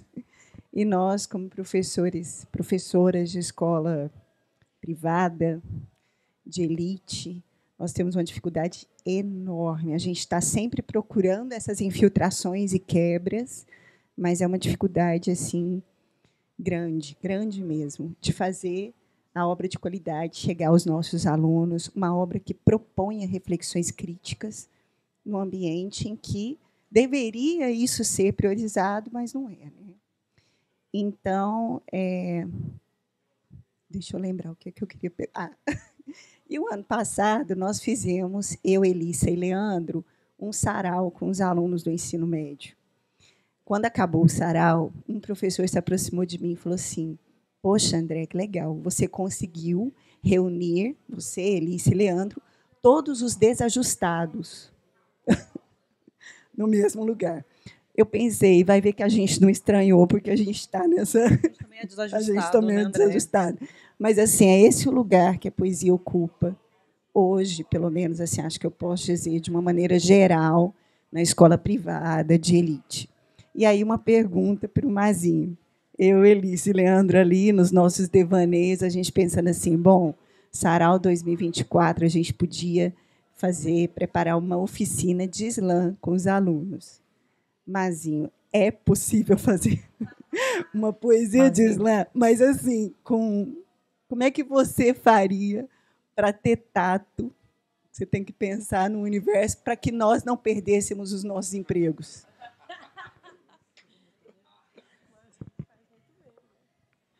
Bom, eu não sou um poeta slammer, né? Eu não faço poesia assim para slam, mas eu tenho algumas técnicas, né, por esse processo todo, que como arte educador que eu venho trabalhando, que eu tenho alguns estímulos, né, para fazer uma oficina, que a gente já realizou, inclusive, e tem bons resultados, e é possível também ser um pouco censurado. Mas não é algo controlável, né, que vai da criação ali, individual dos alunos e tal, mas eu acho que é bem possível e muito bacana, eu acho muito, muito bom. Eu também estou na educação, né, eu estou nesse lugar de arte educador, mas também estudo licenciatura e tenho tido contato com a realidade escolar e eu vejo a grande dificuldade dos professores em propor atividades extracurriculares ali, né, atividades culturais. Eu acho muito massa, é um desafio e tanto, né? Porque vai contra toda a estrutura, a Secretaria de Educação e não sei o quê, e a própria estrutura escolar ali que não permite. E eu acho muito massa, assim, e é um dos lugares que eu adoro atuar, assim, dentro da escola, né? Propor essas atividades culturais e podem contar comigo aí. Oba, oba. Mais alguém? Olá, boa tarde. Vocês já abordaram um pouco a respeito das publicações, mercado literário. Eu gostaria de saber, objetivamente, para quem tem a pretensão de se publicar pela primeira vez, quais são as dicas, apontamentos, direcionamentos que vocês dariam, quais são as benesses e as armadilhas do mercado, o que é interessante, o que não é. Outro dia, até conversando com uma amiga poeta lá de Goiânia, Lavínia, ela falava assim, editor é bom porque do nada cai uma grana na sua conta de um trabalho que você nem lembra que tinha feito e tal, mas a porcentagem é baixa. Ou se às vezes é mais interessante pegar um número X de exemplares, se responsabilizar pela venda para ter uma porcentagem maior. Sobre o que funcionou para vocês, o que fizeram, quais são as dicas práticas mesmo para que aconteça. Obrigada. Eu quero dizer que eu vou virar minha cadeira para cá, que eu quero ouvir a resposta também. Posso, então? Exatamente. Ótima pergunta, né? É muito importante assim a gente poder colaborar de alguma maneira para essas entradas. Então, para quem está iniciando, a experiência que eu tenho tido e que eu tive, né, como escritora quando comecei também, o que eu acho que é importante para o autor iniciante? Ler muito, sempre. Eu desconfio muito do escritor que não lê, eu acho estranho. A outra coisa é se envolver com outras pessoas que também estão no mesmo processo. De vez em quando eu recebo alguns pedidos de conversa, né? Pessoas que querem publicar e falar, eu quero saber como é que a Nega Lilu trabalha. E aí, nesse contato, às vezes, por um cafezinho, eu pergunto, eu faço menção a algumas pessoas que a gente publicou, eu pergunto se a pessoa conhece, não conhece ninguém, tem processos muito individuais e solitários. Então, para quem está começando, é muito interessante assim, esse envolvimento com quem está no mesmo rolê. A publicação, às vezes, nas antologias, é muito interessante também, porque seu trabalho vai estar ali misturado com outros trabalhos, né, ao lado de coisas mais maduras, menos maduras, que é uma oportunidade que você tem também de fazer uma autocrítica do seu trabalho no conjunto. Isso eu acho muito bonito, muito produtivo e respeitoso com o trabalho de quem começa. Agora, sobre essa outra parte que você falou, que envolve o comercial, às vezes o autor iniciante circula a produção a partir de dois capitais. Primeiro a capacidade que ele tem de mobilização para a venda de seu próprio livro. Então, se uma pessoa tem uma família grande ou se tem muitos amigos, a gente tem uma perspectiva ali de venda de X livros. A impressão por demanda favorece muito esse tipo de expectativa de venda, né? A Nega Lilu, por exemplo, prefere trabalhar com offset, não são tiragens grandes, mas a impressão por demanda, que gera essa situação de pré-venda, ela é muito viável para alguns projetos. Então, se o autor diz, eu tenho capacidade de venda de 50 livros, e aí essa é uma margem que pode favorecer, por exemplo, a editora custear todos os exemplares e trabalhar com essa perspectiva de venda. Ou então, depois de um determinado tempo, a aquisição desses livros pelo autor ou autora com desconto. É assim que as editoras que trabalham com o chamado POD, né, que é a impressão on demand, que é a impressão por demanda, trabalham. Então, não existe um mistério, né, de por que algumas editoras bancam todo o processo e outras não. Depende sempre do envolvimento do autor ou da autora na venda dos livros. E eu olho com simpatia isso que você mencionou, que é uma prática muito comum também, porque, sendo independente, cada editora inventa seu próprio modo de existir, seu plano de negócios também, né, que a gente fala plano de negócios, mas pode ser só uma intuição, que é, ao invés de pagar o direito autoral devido, né, que, em média, é pelo menos 10%, entra realmente uma grana muito pingada, porque o livro é de um autor iniciante ou de uma autora iniciante que, depois desse boom inicial, o livro vende muito pontualmente. E as livrarias parceiras também fazem acertos, às vezes semestrais. Então, o autor e a autora ficam um tempo grande sem receber. E isso pode ser um incômodo. Para a editora é um incômodo também, mas é toda uma cadeia produtiva, né? Então, eu gosto muito dessa ideia de houve, então, 100 livros impressos e o meu combinado com o autor é 20% de direitos autorais. Se for da vocação do autor fazer a venda do próprio livro, o repasse desses 20 exemplares. Eu acho que é muito interessante, porque o autor ou a autora que tem um livro em mãos, e eu falava isso muito com o Wallace Neto, que está lá atrás, que sempre fez muito zine, sempre circulou para caramba. O Wallace me conta um dia que o advento, né, da publicação do Muito Pelo Contrário dá para ele um outro status, que ele tem um livro para trocar, para vender. Né? E eu acho que é importante o livro na mão do autor ou da autora, sim. Bom, eu vou falar mais de um lugar de autor do que de editora, porque eu acho que a sua fala foi bem contemplativa, assim. Muito bacana, né? Eu acho que é necessário publicar. E eu conheço o Bale há um tempo, assim. Eu conheci trocando um zine, eu acho que ele nem lembra. Foi um chorinho da vida, 2016, por aí. E ele chegou vendendo o zine, né, no meio do chorinho, assim. Eu acho que eu tinha um cigarro só e eu queria o zine. Aí eu troquei o zine por um cigarro, assim. Então foi muito bacana, né, conhecer o seu trabalho, porque eu também estava nessa pegada de distribuir zine, trocar literatura. E o livro é essa possibilidade dessa troca, né, de estar aqui num festival literário, poder apresentar um livro. Mas, não sei, eu sou um autor, assim, que eu sou muito... eu vislumbro demais, assim, né? Eu sou muito inocente. Eu acho que minha poesia é muito incrível, que ela deveria ser lida nacionalmente, internacionalmente, assim. Então a gente vai com essa perspectiva, assim, né? E eu acho que tem que ter mesmo de que seu livro vai circular bastante, vai ser falado, vai ser vai ser divulgado ali nas redes sociais e tal. E é um pouco inocente, assim, da nossa parte, né? Porque vem dessa dificuldade que a gente não tem muitos leitores, né? E leitores de poesia ainda menos, então acaba que a gente vai circulando entre a gente, né? Os poetas compram seu livro, ou então muitas professoras, né? Professores, são a maioria do público, assim, eu acho, da poesia de poetas contemporâneos que não estão nesse boom, né? Que não... Tem muitos poetas contemporâneos que lançam um livro e conseguir explodir, assim, né? Ter muito mais acesso. Mas, para a gente, eu acho que esse é um lugar, eu acho, da maioria de mais manter a contemporaneidade ativa ali. Então, eu acho que ler é muito importante, né? Porque você vai identificar também o que esses contemporâneos estão escrevendo, né? E que forma, qual que é a estética que eles usam, né? Porque eu percebo que dentro da contemporaneidade existe uma estética própria, né? As épocas, assim, né? E isso é muito importante.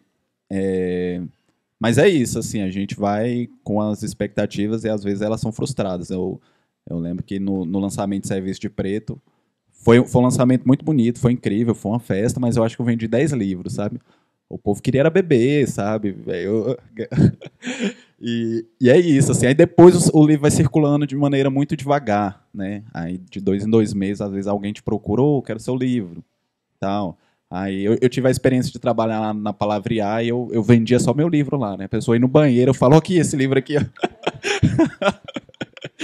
E eu nunca falava que eu era o autor, né? Eu falava, tem uma indicação aqui no livro muito bom e tal, um autor aqui muito bom. Eu nunca falava que era eu, sabe? E aí foi massa, assim, esse trabalho eu consegui difundir meu livro melhor, assim, mas eu vejo que as pessoas que me conhecem, assim, geralmente não compram. Eu acho que, por ser surpresa, assim, tá rolando, né? E o Cobra Criada é pelo contrário, eu não esperava nada dele por ser o meu primeiro livro. E não foi um trabalho que eu fiz igual o Serviço de Preto, né? Que tem uma temática, tem uma discussão ali própria do livro, o Cobra Criada é mais livre, assim, né? E ele até hoje é um sucesso, assim, tipo, teve uma receptividade muito grande por parte do público, né? Por ser um livro inicial ali, né? Mas eu acho que a galera botou muita fé e eu acho que eu consegui comunicar com ele dentro da contemporaneidade, assim, por estar lendo muito ali, por estar trocando bastante desde a época do Zine. Ele é um livrinho assim muito muito massa, assim. Eu acho que ele supriu essas expectativas. Eu achei que ia vender 100 livros, eu acho que já vendeu mais de 500 livros do Cobra Criada, que eu não sei nem se tem 500 leitores de poesia aqui no Goiás, mas acontece isso. E o Serviço de Preto não tanto. Para mim, o Serviço de Preto é um trabalho muito mais maduro, muito mais forte, né? Mas é isso. O importante é a gente estar fazendo, publicando. Eu também, esse ano, especificamente, eu dei uma desmotivada muito grande com a produção cultural, com a produção literária. Decidi comigo mesmo que eu não ia escrever mais, porque parece que parou de fazer sentido, né? Porque, é isso, né? Estamos com lá os 300 livros lá guardado. O livro está escrito aqui, não tem por que eu escrever mais, preciso distribuir esse livro e tal. Mas, vez ou outra, você se torna outra pessoa, né? Vem outras influências, outras energias, uma necessidade de continuar comunicando ali com a palavra, né? Então, eu já estou com vontade de fazer outro livro também e espero muito ter o seu lá na minha estante para eu ler e estar escrevendo o outro. Porque foi isso, assim, o Cobra Criada, eu já estava com o livro do Wallace lendo, então já tinha uma produção literária goiana como referência. Isso é muito massa, a gente está lendo nós mesmos e inspirando a partir de nós mesmos nas nossas produções, né? Então, vem aí, né, o livro aí. E o que a gente puder ajudar aí com a Goiânia Clandestina para fazer esse livro ser publicado, pode contar com a gente também. Gente, eu vou tentar responder alguma coisa da sua pergunta, Bali, mas eu vou me enfiar um pouco aqui no serviço da Elissa, porque de caminhar para o final mesmo, porque o pessoal vai fazer um samba aqui, sempre tem ao domingo uma música no mercado, e eles estão muito respeitosamente, né, adiando o início, aguardando aqui a gente terminar a fala. Bali, eu não tenho a mesma experiência nem as mesmas pretensões da Larissa como editora, então não tenho uma série de conhecimentos, né? Eu publiquei pelo Poesia que Gira, que acabou virando um monte de coisa, acabou virando, né, uma editora. Cadastrei meu MEI na Câmara Brasileira do Livro, que é onde, inclusive, pessoas físicas podem entrar. Você entra, faz um cadastro, de graça. Você pode tirar o ISBN, a ficha catalográfica, negócio de R$70, uma coisa assim, né? Você pode fazer esse cadastro como pessoa física. Eu fiz pelo MEI, com o intuito da autopublicação. Veio a oportunidade, muito nessa coisa, cadê? Eu vou esperar alguém fazer? Não, quero fazer da minha maneira, fui lá, né, e fiz. Teve a oportunidade de publicar terceiro, mas não é, de fato, o meu maior objetivo. Quero continuar tendo, porque quero poder continuar me autopublicando. E se surgiu a oportunidade também de publicar terceiro também, né, mas realmente não é. Especialmente porque conversando em mesa, ouvindo editores que são escritores, parece que eles param, fiquei ouvindo muito isso, eles param de escrever para ir mexer com a publicação, e eu não quero parar de escrever. Realmente o meu foco, né, o meu objetivo maior é a escrita. Mas eu comecei, como já mencionei aqui, né, circulando como você faz, na rua, de mesa em mesa, né, de bar em bar, de mesa em mesa, né, e de evento em evento, no meio da rua, e as pessoas começaram a me ver, começaram a me chamar, e eu acho que você está nesse processo, né, já há algum tempo, você tem uma história longa com a poesia falada, com o teatro, né, então é uma forma. Eu acho que não só o livro tornar-se público, assim, isso que você já faz Tenho certeza que ontem no Sarau todo mundo ficou enlouquecido com você, com a sua performance, né? E que gera oportunidades, né, de acontecer. Seja a publicação do livro, seja um convite para esse convite aqui, né, que acontece muito mais, porque não somos amigos íntimos, até gostaria de ser, mas pela sua competência, por ver o seu trabalho, então acredito que outros... Sabe, há outras formas de acontecer, não só pela palavra escrita, né, pela palavra falada, pela rede social. Tem poetas, por exemplo, eu não tenho o livro da Mar Becker, eu sei o que ela escreve ali porque ela posta no Facebook. Né? Então, Facebook, Instagram, YouTube, pessoas que postam vídeos falando poemas. Né? Então, há esses outros caminhos. Tenho visto também muito... Eu não sei se é por conta de como é que fala? Essa coisa do Instagram, que ele te manda, te direciona as mesmas coisas, né? Mas eu tenho visto muita coisa de muitas editoras, Larissa. Seleção de poetas mulheres, seleção de poetas pretos, seleção de poetas que se autodeclaram indígenas, seleção assim com valor em dinheiro, não sei o quê. Tem muita coisa. E para mim... começa a acontecer mais, porque eu começo na rua, mas eu escrevi na Bolsa de Carvalho Ramos. Não era algo que eu nem entendia exatamente do que se tratava, mas eu vi uma oportunidade e eu acreditei. Assim, eu sempre duvidei muito. Eu acho que acreditar naquilo que a gente faz, naquilo que você faz, e fui lá, porque eu fiquei assim, não vou escrever nunca que vai dar... Né? Como o Mazinho disse, eu escrevo jabuti, eu escrevo... A gente acredita naquilo que faz. Né? E fui lá e coloquei e acabou dando certo. Então, tem muita coisa assim, acontecendo. É difícil, né? Publicar ainda é difícil, mas tem essas possibilidades que eu queria contar para você né? A partir da minha experiência e das coisas que eu tenho visto também.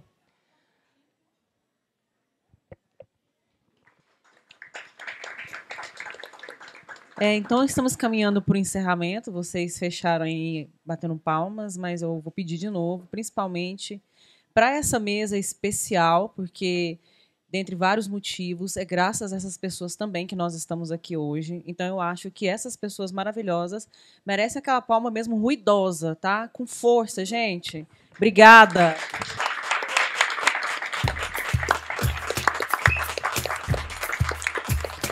Beijos e bom calor para vocês. Está encerrada, né? O primeiro festival literário itinerante.